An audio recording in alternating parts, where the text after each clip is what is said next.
Здравствуйте, друзья! Сегодня у нас 12 июля, среда.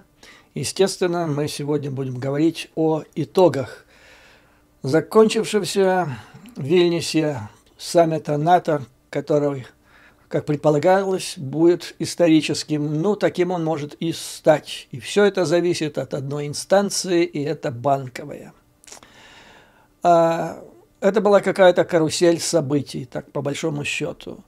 Значит, вчера в полете, как говорил Жванецкий, пролетая над Череповцом и посылая всех к ядрене фене, вот приблизительно так. Президент Зеленский с борта самолета обложил последними словами НАТО, организацию, в которую он летел, чтобы просить, чтобы она помогла и чтобы его вместе со страной туда приняли.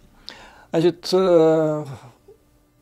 последовала обструкция, который во второй половине дня он оказался в одиночестве, и как писали некоторые источники западные, НАТО повернулась спиной к Зеленскому.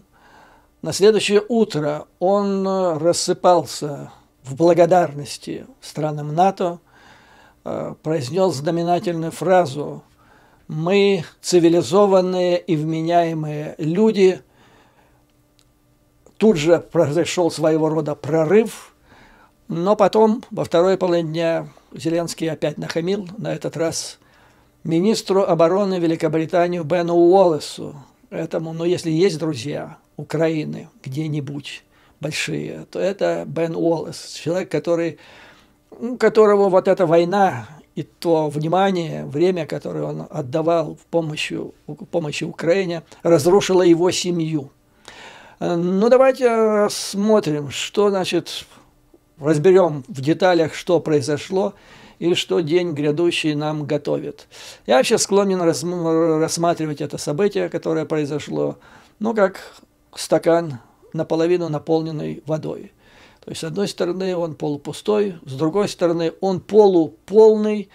Я склоняюсь, что второго больше, то есть больше полуполного, чем полупустого. И я повторяю, вот если резюмировать все, что произошло, шайба или мяч на стороне Банковой меня очень беспокоит. Что дальше она с этим будет делать?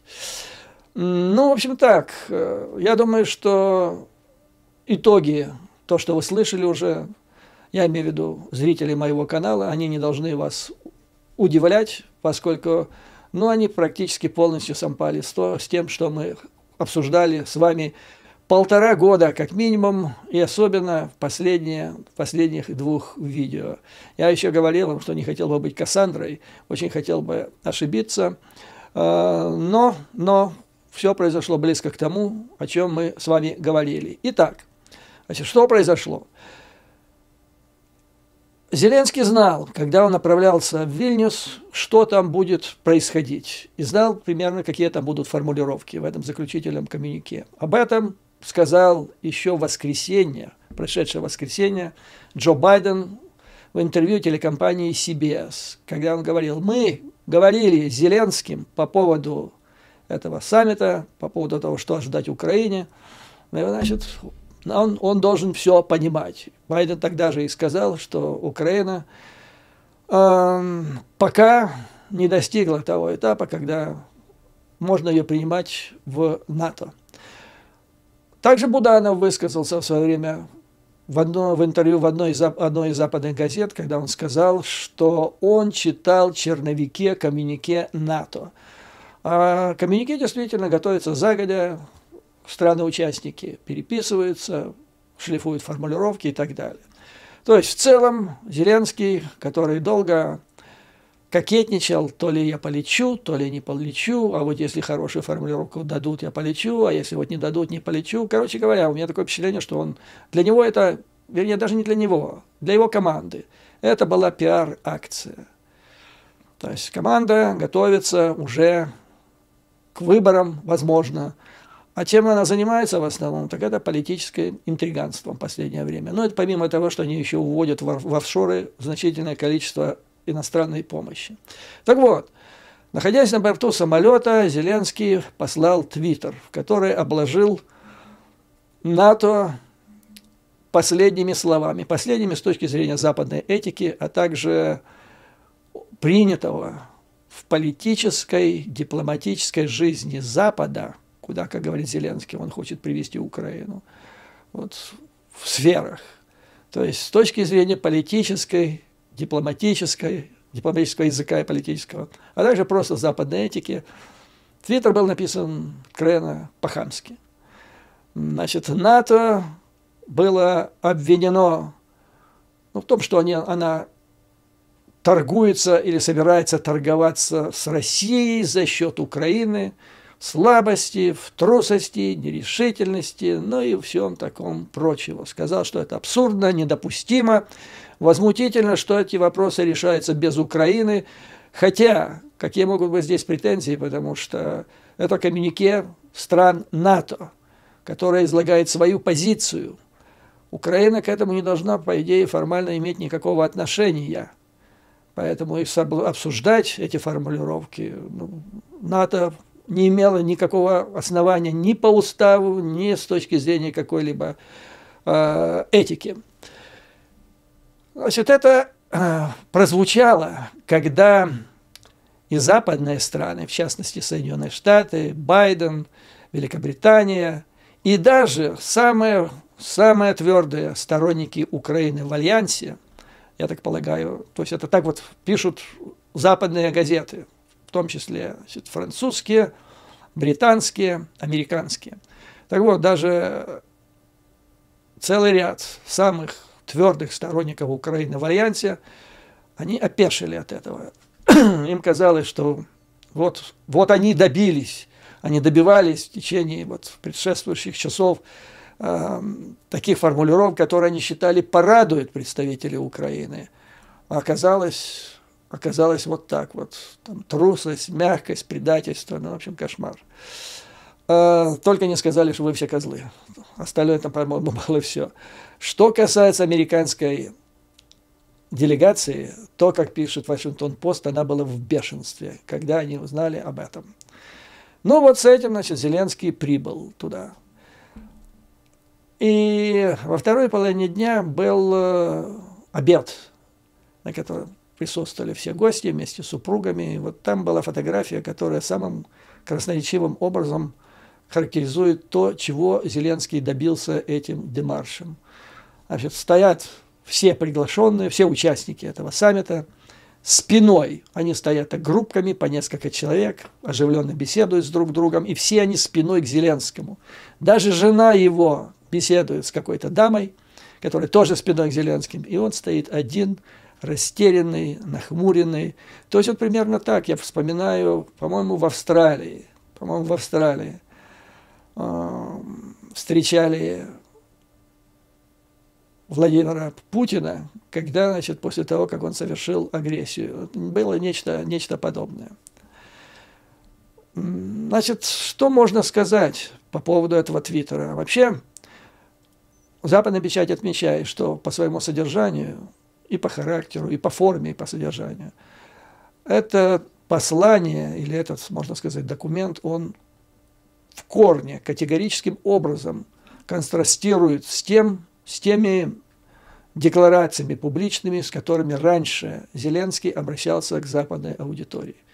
И я вам говорил, я прямо высочайшим образом оценивал раньше предыдущее выступление Зеленского. Я говорил вам, что 3 человека, насколько я слышал, их 3, которые пишут ему тексты для этих выступлений, это крайне квалифицированные люди, которые прекрасно понимают содержание, они знают менталитет людей Соединенных Штатов, в частности, Запада в целом, которым этот месседж доносится, и они формулируют его очень тонко и очень правильно. Поэтому публичные выступления Зеленского до сих пор были очень, очень успешны.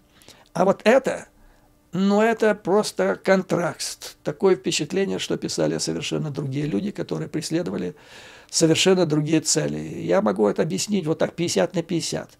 Или это писали другие люди, совершенно на этот раз совершенно неквалифицированные, которые не понимали, какой аудитории они доносят эту мысль.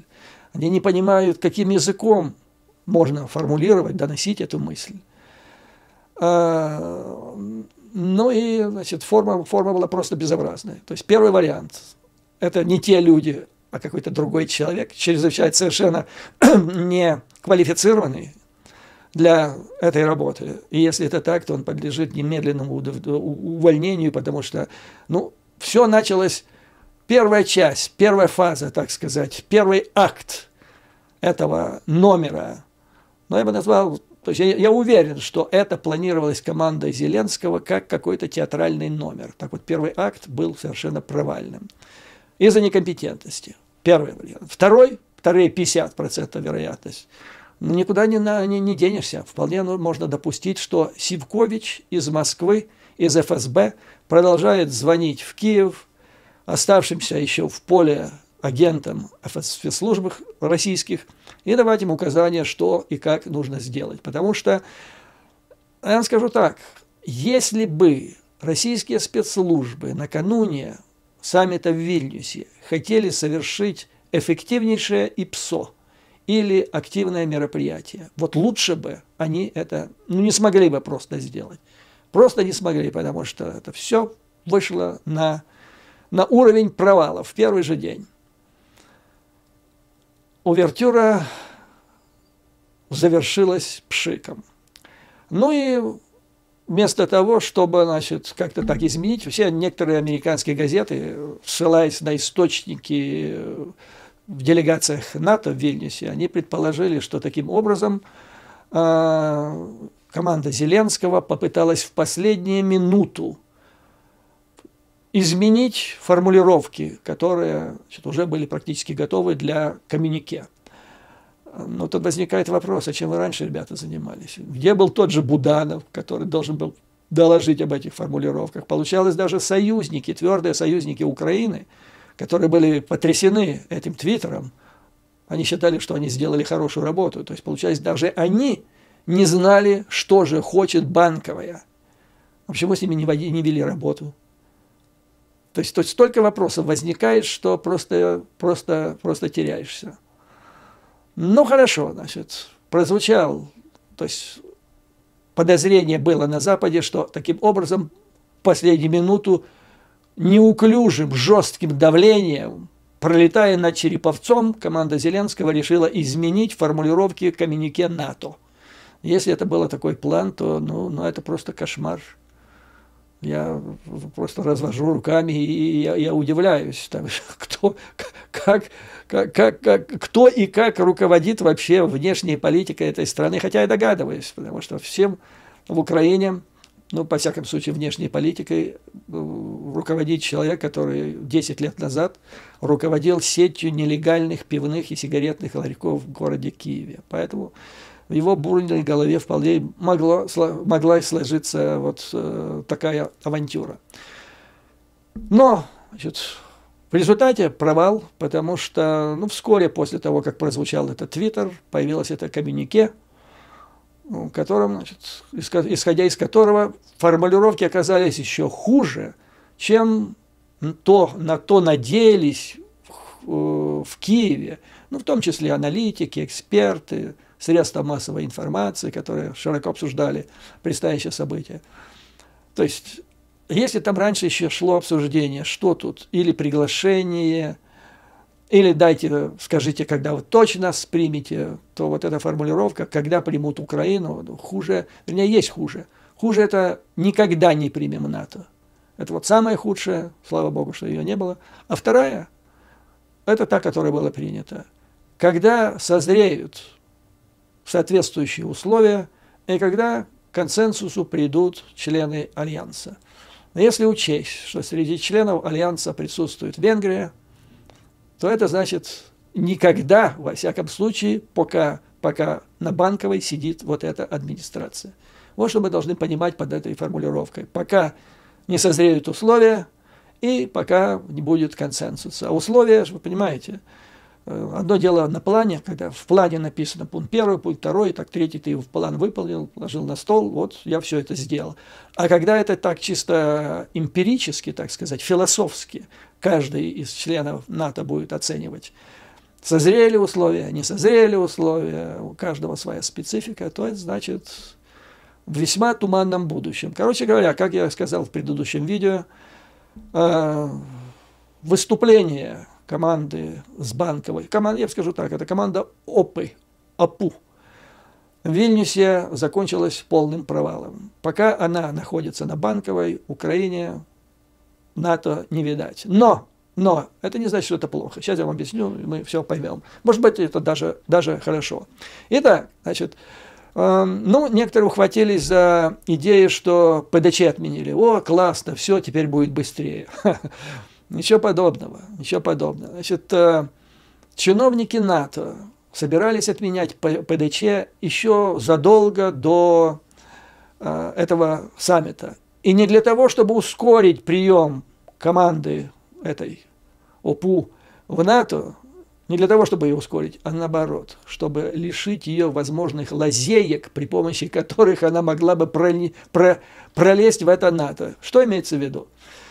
ПДЧ – это план, да, в котором написано, что должна сделать власть в Украине для того, чтобы представить, что страна готова для вступления. И вот в НАТО поняли игру, которую проводила вот эта команда этого, Ермака последние 1,5 года. Игра заключалась в том, что ей говорят: ребята, у вас проблемы, коррупция, там, другие проблемы, мы их уже обсуждали. Эти пропускают мимо ушей, делали вид, что они это все не слышали, тролли ихние отбили это в средствах массовой информации, все фигня, этого всего нету. А потом через пару дней из Банковой обратно идет месседж: когда мы будем в НАТО? Или когда нам будет дальнобойные ракеты там, и так далее. Происходит заминка, через некоторое время опять: ребята, у вас проблема, раз, два, опять это не слышу. Да вот эта дурацкая игра. То есть на Банковой, делали вид, что, я не знаю, то ли не глухие, то ли не вот этих слов, коррупция, все не понимают, не воспринимают. И вот эта игра длилась долго, наконец-то ее поняли. И посчитали, что ПДЧ в этих условиях, она может послужить лазейкой. То есть сказали ему, абстрактно я сейчас говорю, создайте вот такой-то орган для борьбы с каким-то негативным явлением. АРМА, допустим, опять-таки абстрактно. Окей, наученные опытом ушлые представители Банковой создают это, но назначают туда своего человека, и таким образом получается, как в свое время Ленин писал: формально правильно, по существу издевательство. И вот, чтобы лишить возможности, так среди клериков НАТО шли разговоры: дадим мы ПДЧ, они вот таким образом все эти галочки поставят, а потом бац, все, автоматически принимайте нас в НАТО. Вот поэтому они убрали вот это ПДЧ, чтобы нельзя было понаставлять вот этих фиктивных галочек под планом, под требованиями организации к Банковой, да? И на этом автоматически въехать в НАТО. Теперь это все будет оцениваться, как сказано, когда созреют условия. А кто будет главный, кто будет это оценивать, это будет нравиться, не нравиться, но этим будет заниматься Вашингтон. Что еще было? Да, Совет НАТО. Совет НАТО, я вам скажу так. С одной стороны, некоторые чиновники говорили, что Совет НАТО это просто будет табличка. Табличка будет стоять где-то на двери висеть: Совет Украина-НАТО. И все. Но я бы сказал, что нет, не совсем, потому что там есть такое положение о том, что в критических ситуациях Украина созывает Совет НАТО, на котором в срочном порядке обсуждаются соответствующие вопросы, которые вызвали эту кризисную ситуацию. Это очень похоже на ту формулировку, которая включена была еще в 1975 году в американо-израильский меморандум о безопасности, о котором я вам рассказывал. Буквально чуть ли не слово в слово.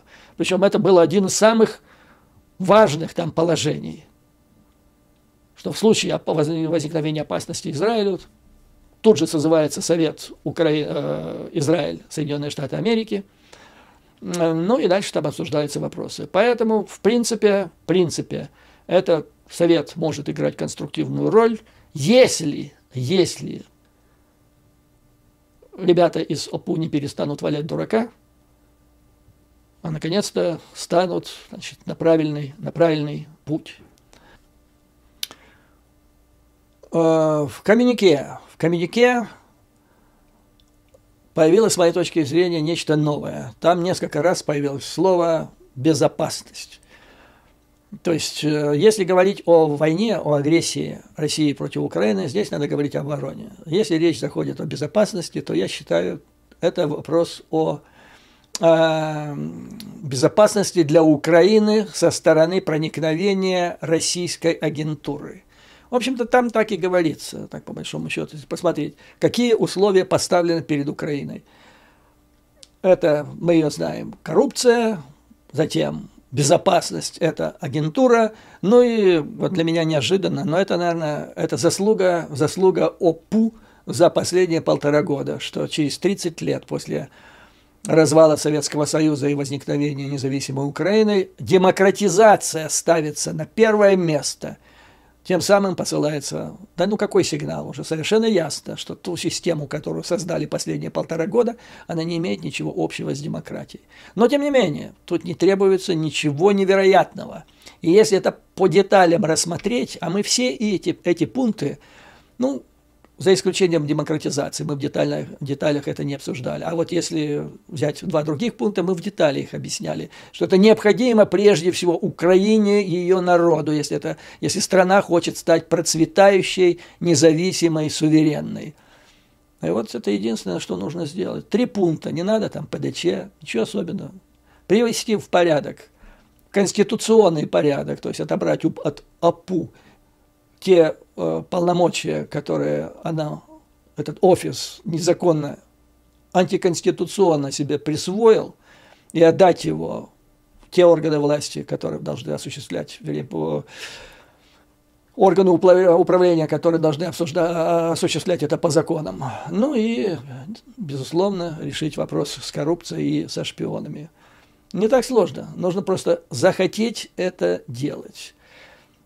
Вот таким образом, значит, я считаю, что нормально, то есть ребят вызвали, хорошо, что не приехали, а приехали они, как я понимаю, на открытие Совета Украина, НАТО, вызвали их для того, чтобы им все ясно это объяснить, чтобы не было никаких недомолвок, не было вот этого делания вид, что я не понимаю, я невменяемый, когда мне говорят, что мне нужно бороться с российским шпионажем и коррупцией в Украине.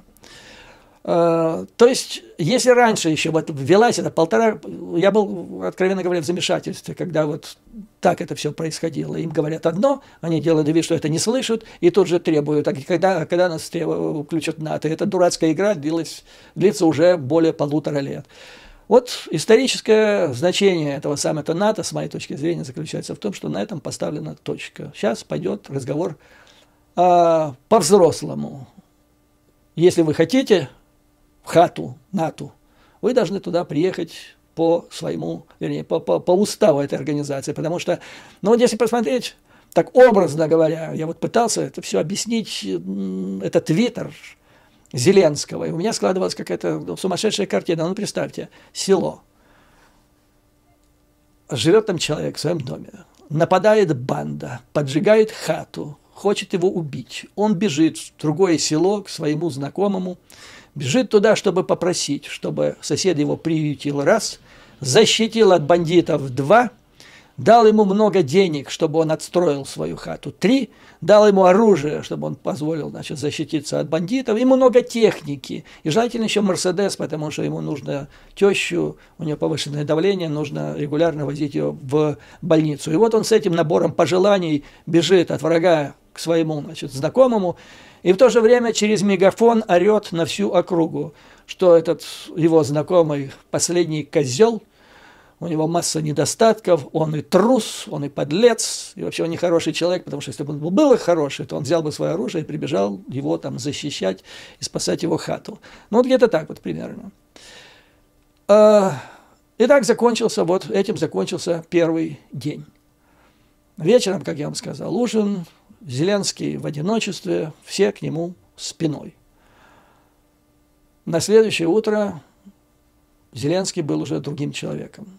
по свидетельству, значит, западной печати, он рассыпался в изъяснении выражений благодарности, глубокой благодарности странам НАТО за всю ту помощь, которую оказывали, и произнес вот эти слова, которым надо запомнить. Мы цивилизованные и вменяемые люди.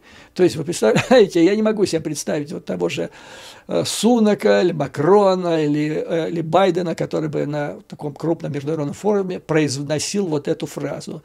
То есть, это то, что Зеленский посчитал необходимым ее произнести, для меня свидетельствует о том, что он понял, что его посчитали, наверное, нецивилизованным и невменяемым. Теперь он убеждает в обратном. Ну и дальше. Дальше произошли следующие события. То есть, казалось бы, разгромный день, да? Ничего, все потеряно, все загублено, полный провал. Но еще накануне мы с вами говорили о том, что есть же несколько вариантов, то есть о том, что Украину примут, какой-то шанс там дадут на НАТО. Там не было вариантов, потому что, то есть в НАТО существует консенсус, что сейчас Украину принимать в НАТО нельзя, потому что они считают, что это практически неминуемая война с Россией, хотя я с этим не согласен. Я знаю, что огромное количество зрителей моего канала категорически с этим не согласны, потому что считают, что Путин не осмелится на войну в НАТО, особенно после мятежа Пригожина. Но НАТО, члены, то есть хозяева этой хаты так считают. Поэтому наилучшая формулировка, которую могла получить Украина, это то, что Украина вступит в НАТО на следующий же день после окончания войны. И вот эта формулировка, она совершенно бессмысленна, потому что она оттягивает за окончание войны в бесконечность. Если Путин узнает, что на следующий день после окончания войны Украина вступит в НАТО, он ее никогда не закончит. А для этого возможностей масса. Ему даже не надо там иметь войска в Украине. Он может делать по одной ракете «Калибр» там, или «Кинжал» в день и запускать их, продолжать запускать по жилым кварталам Украины. Вот и все. И будет она продолжаться вечно. И в НАТО будут говорить, там тот же Орбан говорит, война же идет. Как же, видите, вчера ракета упала на какой-то там город. Как же мы можем Украину принять? Поэтому Украине не дали бессмысленную формулировку, и бог с ней. А мы с вами говорили, что есть израильский вариант. И вот этот израильский вариант появился практически на второй день. Вообще, по большому счету, его готовили, в принципе, в деталях. Речь шла о том, что крупные страны, сначала речь шла о США, Великобритания, Франция, Германия. Но теперь к ним присоединились еще вообще как организация G7, то есть 7 крупнейших, самых экономически, и в военном плане, наверное, да, мощных государств, державы мира выступили с заявлением, согласно которому они готовы предоставить гарантии безопасности Украине на переходный период от сегодняшнего дня до того времени, когда Украина вступит в НАТО. Мы с вами об этом тоже говорили, что необходимо сейчас гарантия безопасности Украины на переходный период. И вот он есть, вернее, он предложен. Гарантия безопасности, оказание экономической, военной помощи, помощи в разведке. Это все будет длиться столько, сколько необходимо. Необходимо формализовать это все дело, безусловно. Значит, если бы, я не знаю, если бы по этому направлению работал МИД Украины профессионально, я же всегда говорю, что должны заниматься профессионалы, а не бывшие ларечники, то могли бы до Вильнюса обсудить с каждой из этих стран в деталях формальное соглашение. Можно было бы их уже подписывать. Но, видимо, ларечники решили вместо профессионалов, что надо давить, потому что для пиара нужна формулировка, приглашение, вступление, сроки там и так далее. Поэтому не удалось это все подписать на этот раз. Но в заявлении G7 говорится о том, что они готовы немедленно начать переговоры о формализации вот этих гарантий. То есть вот вступает в силу, вернее, он вступит. Я не думаю, что там надо массовые переговоры, которые будут длиться 10 лет.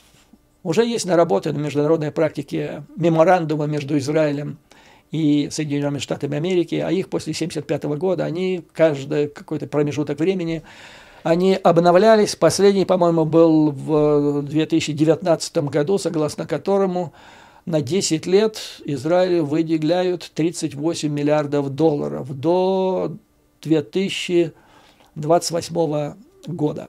Поэтому это все можно сделать достаточно быстро.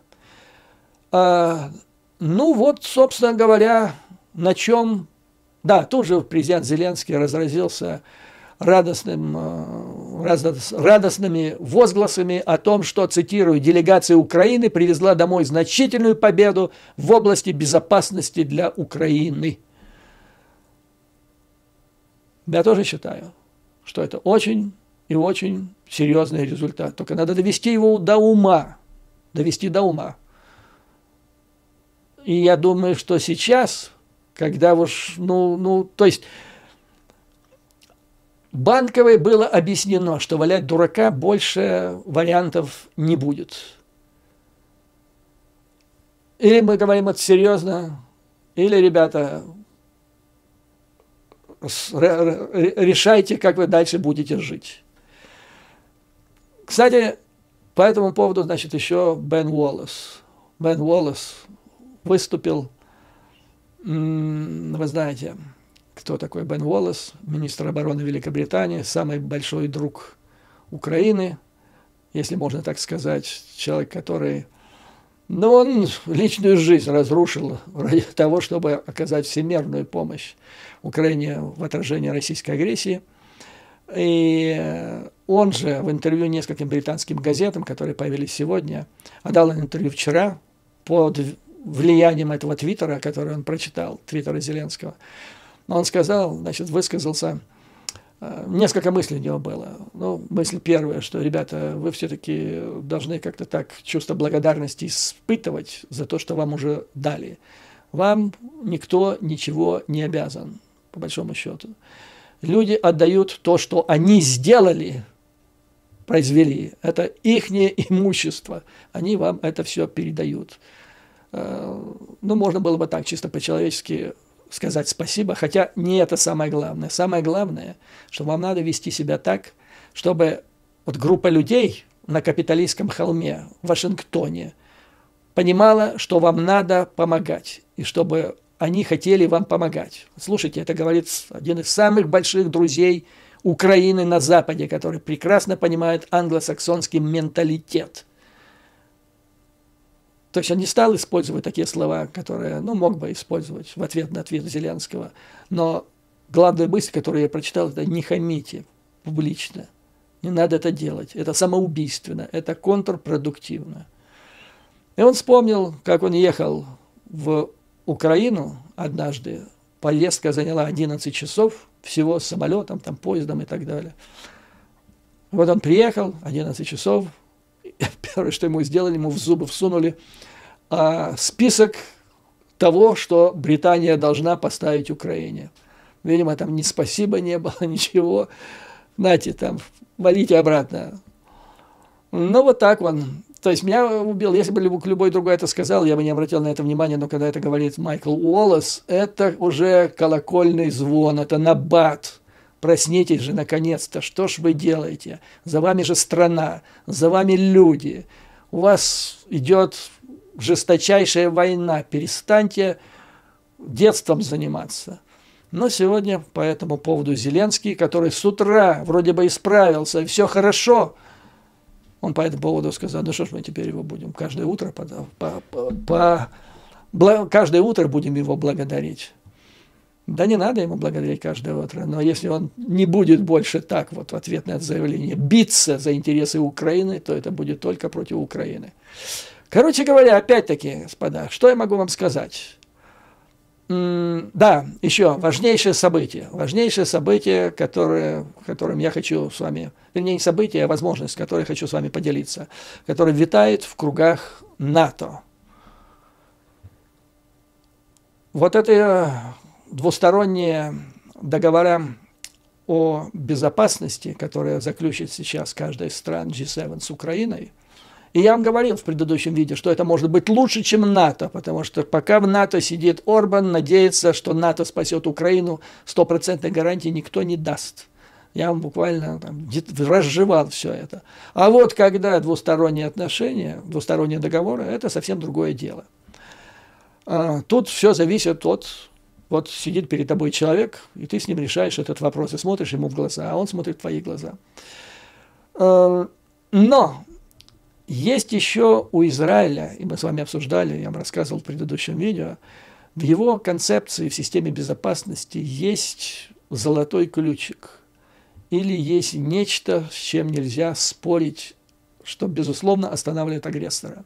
И это ядерное оружие, которое, ну, вроде бы Израиль никогда официально не говорил о том, что оно у него есть, но оно подразумевается, и этого достаточно. Так вот, есть возможность, поскольку страны, ближайшие союзники Украины в НАТО, страны восточного фланга Альянса, им очень нужно, чтобы Украина, чтобы обеспечить безопасность Украины, потому что если Украина падет, они станут жертвами. Они так считают. Хотя, опять-таки, я считаю, что после того, чтобы так называемая Вторая армия мира продемонстрировала, она чуть не пала перед несколькими тысячами уголовников под руководством Пригожина, поэтому какая Польша, какая страна, какие страны Балтии. Но, тем не менее, у них есть такое опасение. И вот что делает Польша. Польша покупает F-35 у Соединенных Штатов. Новейшие истребители, против которых у Мордора нет противодействия вообще. F-35 способен нести тактическую бомбу B-61-12. Это совсем недавно свежая, модернизированная бомба, которая первая, она была изготовлена еще в 1960-х годах, но сейчас ее переделали. Раньше это была просто падающая, неуправляемая бомба, теперь это стала управляемая и высокоточная бомба. Причем мощность ее можно варьировать буквально перед запуском. И считается, многие эксперты ее считают самым опасным оружием сейчас. Именно потому, что она управляемая, высокоточная, и можно варьировать ее мощность в зависимости от цели. Другого такого оружия нет. Так вот, F-35 вместе с бомбой B-16-12 является мощнейшим сдерживанием Мордора. И поляки об этом думают. Они уже, по-моему, уже 4 F-35 уже есть в Польше. Польша, после того, как якобы Россия разместила тактическое ядерное оружие в Беларуси, Польша уже запросила Соединенные Штаты и НАТО о размещении ядерного оружия, то есть этой самой бомбы на территории Польши. И если это произойдет, и Польша заключит соответствующее соглашение с Украиной, и вот вам ядерный зонтик. И он будет несравним ни с каким НАТО. Это две страны, которые теснейшим образом связаны друг с другом в вопросах безопасности. Мордор для них представляет смертельную опасность, и защита от него, по большому счету, является номер один вопросом и для Украины, и для Польши. И вот о чем нужно думать и о чем нужно говорить. То есть, по результатам этого саммита заключается 7 договоров с каждым из отдельных членов G7, которые обеспечивают вооружение Украины до зубов, а на переходный период надо работать в направлении заключения соответствующего, не только с Польшей, потому что размещение вот этих боеголовок, вернее бомб, зависит прежде всего от Соединенных Штатов Америки. Для этого нужно разговаривать с ними. Для этого нужно доверие, о чем я трынжу и говорю вам уже, мне самому надоело это слово, но как-то вот оно должно проникнуть наконец-то. Видимо, не проникает. Вот этот твиттер меня просто убил, о котором я сегодня рассказывал. То есть я вспоминаю, вот, когда я попытался объяснить, что произошло, я вспомнил мою покойную бабушку из Запорожья, которая вот такие вещи, когда что-то там происходит, какой-то пердемонокль, она говорила, він коники викидує. Вот у меня такое впечатление, что на Банковой вот это был конек, который выкинули представители ОПУ на пути к Вильнюсу. Так вот, прекращать надо конеки выкидывать и, наконец-то, заняться серьезным делом. Вот я в чем вижу. Это вот тот путь нормальный, который должны взять сейчас представители украинской власти. Но есть проблемы. Я вам рассказывал, это на основании моего личного опыта. Когда чиновник начинает заниматься бизнесом, или организация занимается бизнесом, все, это конец работы этого чиновника и бизнеса. Я вспоминаю, когда в 1989 году поступило указание председателя КГБ о том, что разведка теперь должна создавать бизнес-предприятия, совместные предприятия с зарубежными государствами. На следующий день разведка рухнула, потому что приходишь на работу, только берешь дело оперативной разработки какого-то агента, тебе звонок от генерала какого-то, зайдите, пожалуйста, обсудим вопрос об организации совместного предприятия с какой-нибудь там американской фирмой. Все, полдня вылетело. После обеда, вторая половина дня, звонок, зайдите, пожалуйста, сейчас мы с южными корейцами будем обсуждать. Все, разведка прекратилась. А теперь вы представляете, тогда-то речь шла там организация какого-то совместного предприятия, а теперь люди натырили миллиарды долларов. Но это уже официально, уже никуда не денешься. И они, значит, вы представляете, какая у них задача управлять этими деньгами, чтобы управлять миллиардом, а там уже, по-моему, под 2 подходит, да? Это полноценный рабочий день целой команды специалистов. У тех людей, которые это вывели, у них все мысли об этом. У них все мысли о том, как бы сделать, что делать с этими деньгами, куда их спрятать, а там еще хорошо бы в дело какое-то пустить. А вторую половину дня они думают, как бы натырить новое. То есть, и тем самым они загоняют себя в угол. И чем дальше, тем хуже. И получается, как у Путина. И поэтому, вот я вам сказал, 50/50 у меня, 50. Это Твиттер написал Зеленскому, какой-то неквалифицированный человек, профнепригодный. А второй, может это мысль такая. То есть завалить отношения с НАТО, с Америкой, намеренно завалить. А потом сказать народу Украины: панове, извините, но нас слили. Сейчас вот проходит, там Бернс нас слил, Байден нас слил, Салливан. Нам нифига, то, что это сливание обошлось Соединенным Штатам в 200 миллиардов долларов, это как-то так остается за бэкграундом. Нас слили. О том, что мы не выполнили ни один из тех пунктов, которые нам сказали союзники, без которых нельзя нормально воевать и вообще строить государство. Коррупция, шпионаж иностранных государств. Это так остается где-то там, за дверью. Нас слили, что делать? Ну, давайте, 2 варианта. Уходим в другой альянс. Альянс Китай и Раша. А Китай же выдвинул 12 пунктов, мирный план. Ну вот давайте повернем. Я вспоминаю, уже был такой вариант, когда еще до войны, до российской агрессии, какие-то хотелки были у Банковой от Соединенных Штатов. Соединенные Штаты не давали эти хотелки. И тогда крупнейший дипломат Украины Арахамия сказал: а у нас есть другой стратегический союзник, Китай, к которому мы и развернемся. И там даже, значит, очередное соглашение о стратегическом партнерстве подписали и так далее. Так вот, следим, господа. Вот сейчас будет совершенно ясно. Или же где реальное устремление Банковой под руководством Ермака. Или это действительно сотрудничество с НАТО, совместная работа по тем задачам, которые официально объявлены.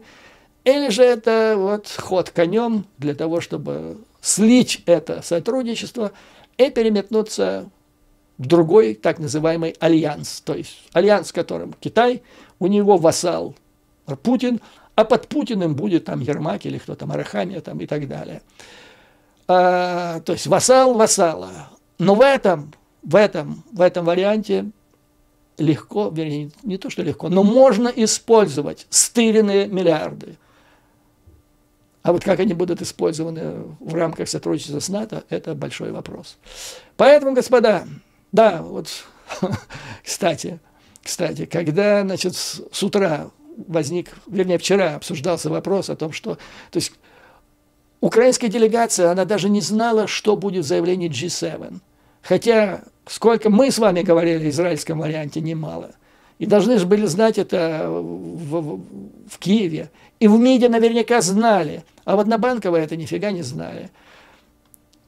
То есть могли бы так, если бы сами G7 не подготовили, так могли бы не знать. Так вот, когда Резников, Леха Золотое Яйцо, услышал, что G7 завтра огласит декларацию, Резников сказал, ну, там, тогда еще, видимо, была, на вчерашний день была установка, что мы им делаем козу. Так вот, он высказал в таком плане, там, ну, что нам бумажки, там, пусть нам покажут конкретно, что они нам дадут. Бумажек нам не надо. И потом, значит, оно появилось, вот это заявление его появилось в одной из британских газет. Потом, видимо, Лехе сказали, Леха, на такие заявления тебе могут показать номера тех счетов, куда по твоим руководством в прошлом году было переведено 36 миллиардов гривен, и тебе это не понравится. И что вы думаете? Буквально в мгновение ока, значит, это заявление Резникова исчезает, как пишут, значит, с сайтов этой газеты, но зато оно остается в кэше этой газеты, то есть оно еще там где-то было. И почему это мне вспомнилось? Потому что мне вот прислали на прошлой неделе небольшое, это, по-моему, ТикТок был материал. Дочь Резникова от первого брака недавно, в червне, приобрела за 12 миллионов долларов классное property, классный особняк или коттедж, или виллу там где-то, в общем, в хорошем месте. И там, значит, весь вопрос-то в чем? Сколько папиных денег было вложено в эту покупку? Или сколько яиц для вооруженных сил Украины обошлась эта покупка? Вот в чем вопрос, господа. Быть или не быть, вот в чем вопрос. И тем не менее, значит, мы наблюдаем, их надо держать под контролем, иначе они распоясываются. Только контроль жестокий. Мы с вами об этом говорили. И вот я считаю, что НАТО наконец-то стала твердо на этот путь. Она пролила холодный душ на головы этих ребят, расшалившихся, и призвала их к порядку. Посмотрим, как это будет выглядеть на практике. Сегодня же Байден говорил с Зеленским. F-16 отмашка была дана. Сейчас происходит подготовка, тренировка пилотов. И, как сегодня буквально утром сказал Салливан в интервью, где-то осенью может уже ожидаться поступление F-16 от европейских стран. Что касается атакамс, то этот вопрос Байден с Зеленским должны были решать в ходе двусторонней сегодняшней встречи. Но там есть проблема. Там есть чисто техническая проблема, которая заключается в том, что их мало. Их всего 4000 штук. Комплектующих для их производства, вот мне говорили, я вам об этом рассказывал, было трудно найти в последнее время, потому что редкоземельных металлов, большой кризис в Соединенных Штатах сейчас, если вы знаете. Если нет, я вам расскажу как-то так в ближайшем будущем. Все под контролем Китая. Поэтому есть вопросы, есть проблемы, но администрация, как сказал тот же Салливан, занимается этим вопросом, решается. Поэтому, господа, рассматриваю, что этот стакан был наполовину полон, и будем надеяться, что так случится. И, безусловно, слава Украине и вооруженным силам, враг будет разбит, победа будет за нами, а вам, дорогие друзья, как обычно, выдержки, мужества и твердой вере в нашу конечную победу. До новых скорых встреч!